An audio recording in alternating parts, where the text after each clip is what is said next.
Hello guys, what's up? Mini video. In this video today I'm going to show you how to download Roblox on PC.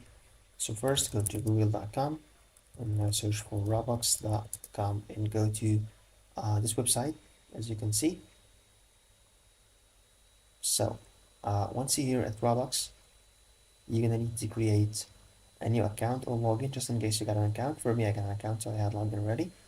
And now once we're here, we're going to search for any game. Let's go for All-Star Defense. Here we go. Click on this one.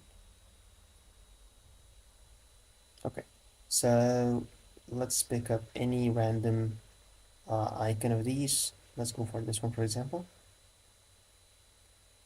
Here, you can see this button. Click on this button. Roblox now downloading. Get ready. So once you click on this one, the Roblox app will be downloaded. You're gonna click download and install Roblox, so it will be downloaded. And then you're gonna give the permission, and then once you do so, the program will be installed, and you will be able to use it. And that's all. So hit like and subscribe if you found this video helpful. Thanks for watching.